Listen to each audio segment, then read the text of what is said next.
बिस्मिल्लाहिर्रहमानिर्रहीम। अस्सलामुअलैकुम रहमतुल्लाहि व बरकातुहू। लाखों करोड़ों दुरूद व सलाम नबी करीम सल्लल्लाहु अलैहि वसल्लम पर और आपकी आल पर।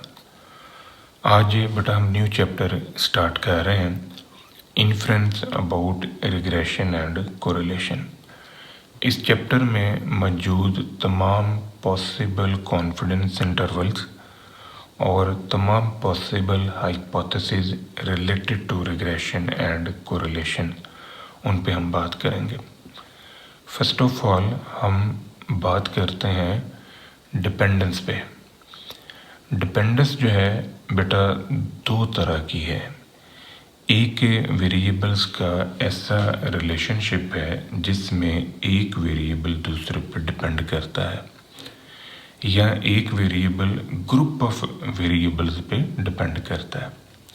इस रिलेशनशिप को हम वन वे डिपेंडेंस कहते हैं। दूसरी डिपेंडेंस वेरिएबल्स का ऐसा रिलेशनशिप है जिसमें दोनों वेरिएबल आपस में इंटरडिपेंडेंट फॉर्म में होता है, यानी दोनों वेरिएबल्स एक दूसरे पर डिपेंड भी करते हैं और दोनों वेरिएबल इंडिपेंडेंटली भी बिहेव करते हैं।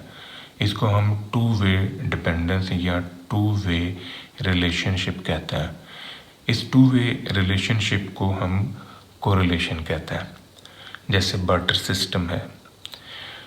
अब जो वन वे रिलेशनशिप है, इस वन वे रिलेशनशिप को जिसे हम रिग्रेशन कहते हैं, इसकी दो टाइप्स में हम कन्वर्ट कर सकते हैं इस पूरे फिनोमेना को। पहली टाइप है जिसे हम कहते हैं लीनियर रिग्रेशन और दूसरा है जिसे हम कहते हैं नॉन लीनियर रिग्रेशन। जहाँ तक बात है लीनियर रिग्रेशन की, तो लीनियर रिग्रेशन में वेरिएबल्स का ऐसा रिलेशनशिप जिसमें हमें ग्राफिक डिस्प्ले जो है वो लाइन की सूरत में नज़र आता है, और इस ग्राफिक डिस्प्ले से हम ऑब्ज़र्व करते हैं कि दोनों वेरिएबल जो हैं वो आपस में लीनियरली रिलेटेड हैं। तो इस रिलेशनशिप की जो पॉसिबल ऑप्शंस हैं वो हमारे पास y ऑन x का मॉडल है, x ऑन y का मॉडल है। इसी तरह ये एक रिग्रेशन मॉडल है जिसमें हमारा जो ग्राफिक डिस्प्ले है या जो लाइन है वो ओरिजिन से पास कर जाती है। इस वजह से हमारे पास जो A और C का आंसर है वो ज़ीरो हो जाता है। ये y ऑन x मॉडल है, ये हमारा x ऑन y मॉडल है। इसी तरह नॉन लीनियर रिग्रेशंस के अंदर हमारे पास ये पॉसिबिलिटीज़ हैं जिनमें ये एक्सपोनेंशियल इक्वेशंस हैं। इसके अलावा ये सेकंड डिग्री पैराबोला है, सेकंड डिग्री इक्वेशन है, और भी पॉसिबल ऑप्शन जो हैं वो इसमें हो सकती हैं।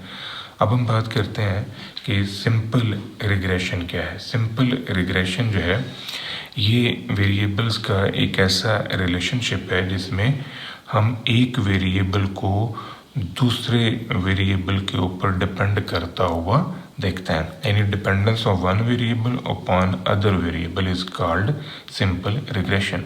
जैसे हमारा बिहेवियर जो है वो हमारी एज पे डिपेंड करता है, इसी तरह जो डिमांड है ये प्राइस पे डिपेंड करती है, यील्ड जो है ये सीड के ऊपर डिपेंड करती है।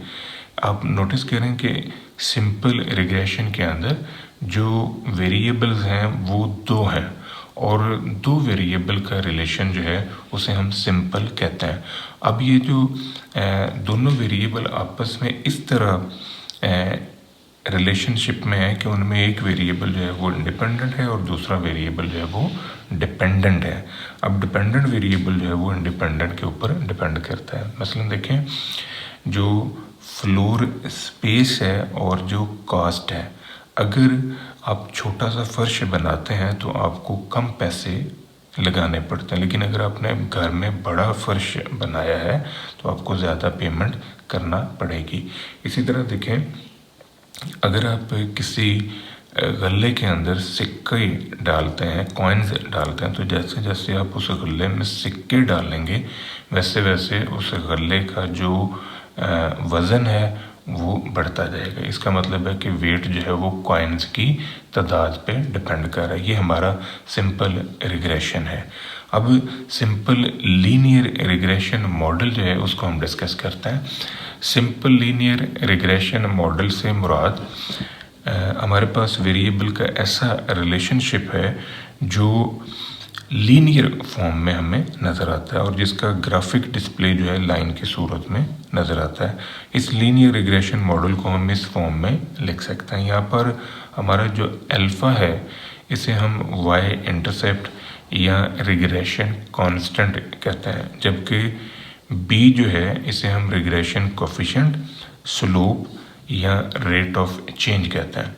इसका मतलब है कि जो बी है वो बेसिकली कोफिशिएंट है एक्स का, यानी एक्स के एक यूनिट में तब्दीली से वाई में कितने यूनिट तब्दीली आती है। इसको असेस करने के लिए हम लोग रिग्रेशन कोफिशिएंट को नोट करते हैं। अगर रिग्रेशन कोफिशिएंट का आंसर हमारे पास पॉजिटिव आ जाता है तो इसका मतलब है कि जो डिपेंडेंट वेरिएबल है उसका इंडिपेंडेंट वेरिएबल के साथ जो रिलेशनशिप है वो पॉजिटिव नेचर का है।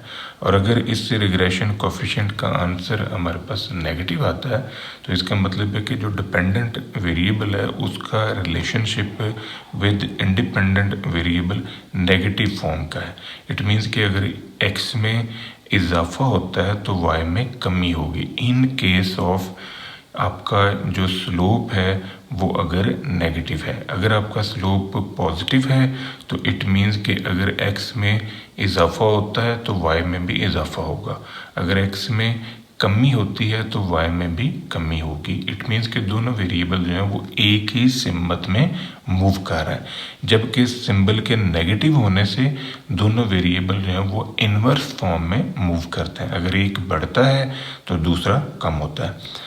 अब ये जो हमारा ई है इसे हम एरर टर्म कहते हैं, इसको हम रैंडम एरर भी कहते हैं और इसको हम डिस्टर्बेंस टर्म भी कहते हैं। इसको एरर वेरिएबल भी कहा जाता है। अब ये जो एरर टर्म है ये रियल वेरिएबल है, ये पॉजिटिव भी हो सकता है, इसकी वैल्यू नेगेटिव भी हो सकती है और इसकी वैल्यू 0 भी हो सकती है। जो हमारा एक्स है ये इंडिपेंडेंट वेरिएबल है, इसको हम एक्सप्लेनेटरी वेरिएबल भी कहते हैं, इसको एक्सोजीनियस वेरिएबल भी कहा जाता है, इसे प्री डिटरमिन्ड वेरिएबल भी कहते हैं, रिग्रेसर कंट्रोल वेरिएबल, स्टिमुलस या प्रेडिक्टर वेरिएबल भी कहा जाता है। इसी तरह जो y है ये हमारा डिपेंडेंट वेरिएबल है, इसे हम एक्सप्लेन्ड वेरिएबल भी कहते हैं, एंडोजीनियस वेरिएबल भी कहते हैं, डिटरमिन्ड वेरिएबल भी कहते हैं, रिग्रेसेंड रिस्पॉन्स एंड प्रिडिक्टेंड वेरिएबल भी इसके लिए हम टर्म यूज करते हैं।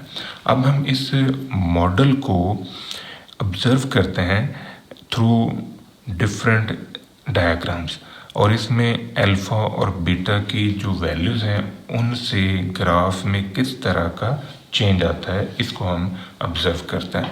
हमारे पास ये सिंपल लीनियर रिग्रेशन मॉडल की फॉर्म है। अगर हमारा बी जो है वो पॉजिटिव होगा तो इट मीन्स कि जो लाइन है वो अपवर्ड है, वो पॉजिटिव फॉर्म में जाएगी, यानी इंक्रीजिंग नेचर की होगी। अब जो बी है वो हमें आइडिया देता है कि क्या दोनों वेरिएबल्स का रिलेशन पॉजिटिव है या नेगेटिव है। इट मीन्स कि अगर स्लोप पॉजिटिव हुआ तो लाइन जो है वो अपवर्ड होगी और अगर स्लोप नेगेटिव आ जाता है तो फिर लाइन हमारी डाउनवर्ड होगी, जैसे ये वाली फॉर्म है।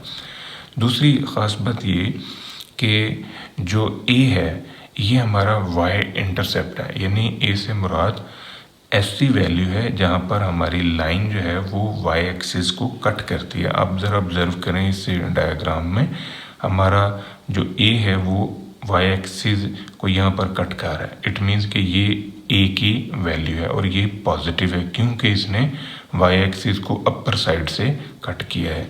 यहाँ पर भी हमारा ए जो है वो पॉजिटिव है क्योंकि यहाँ पर भी जो वाई एक्सिस की कटिंग हो रही है वो अपर साइड से हो रही है, इस वजह से ए पॉजिटिव है।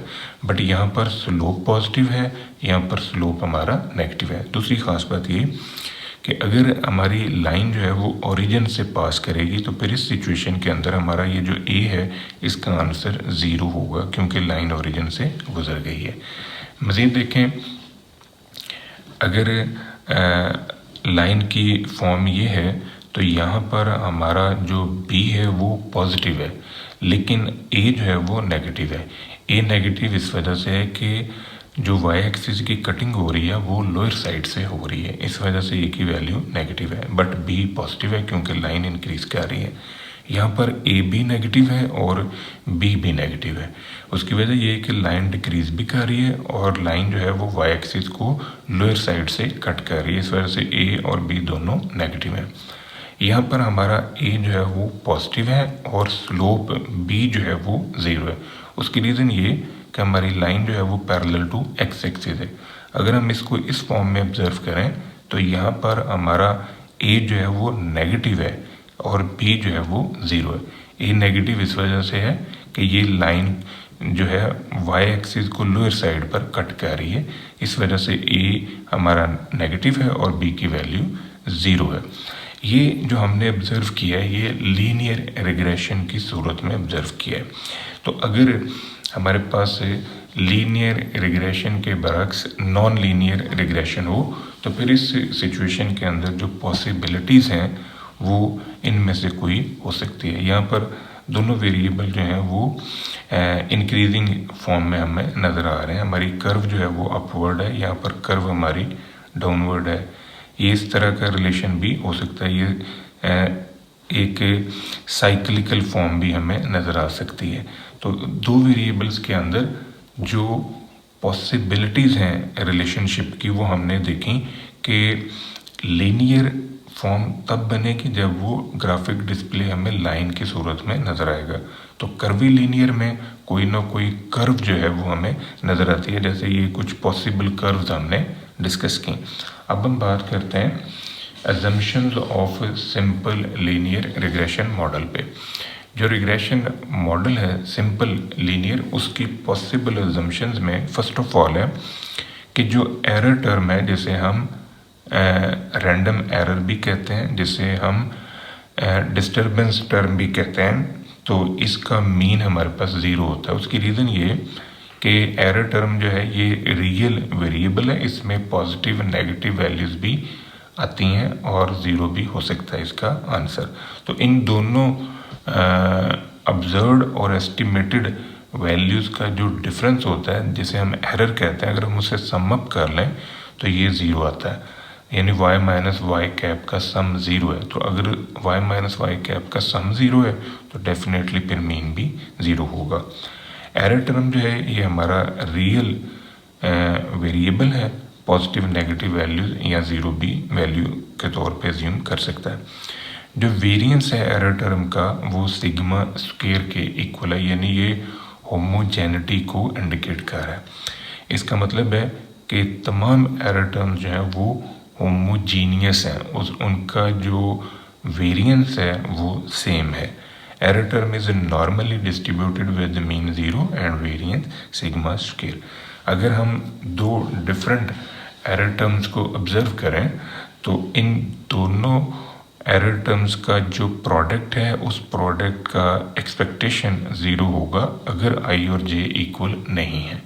इट मीन्स कि अगर ये i फर्स्ट टर्म है, j सेकंड है, i थर्ड है, j 9 है, तो ये अगर दोनों डिफरेंट हैं तो इन दोनों के डिफरेंट होने की सूरत में हमारे पास ये जो एक्सपेक्टेड वैल्यू है product of two different error terms ये 0 होगी। और अगर ये i और j इक्वल है तो फिर ये वेरिएंस के इक्वल रिजल्ट देगा।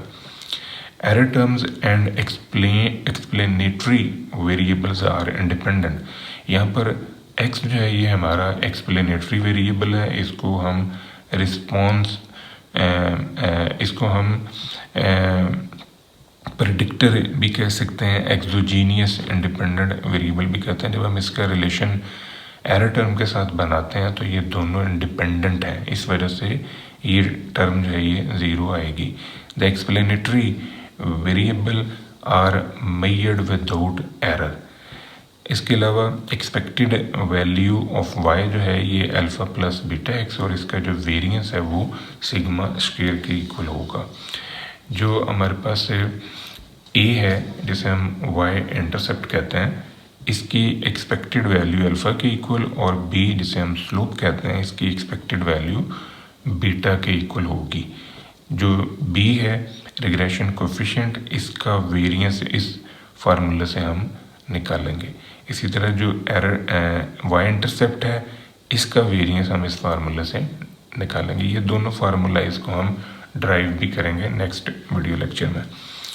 The explanatory variables are not perfectly linearly correlated. जो एक्सप्लेनेटरी वेरिएबल्स हैं उनमें रिलेशनशिप हो सकता है, लेकिन वो रिलेशनशिप जो है वो लीनियर फॉर्म का नहीं होगा।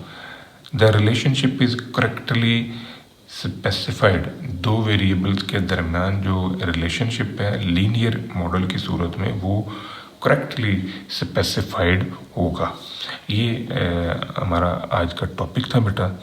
दुआ में याद रखिएगा। इंशाल्लाह अगली वीडियो के साथ फिर हाजिर होंगे। फ़ी अमान अल्लाह।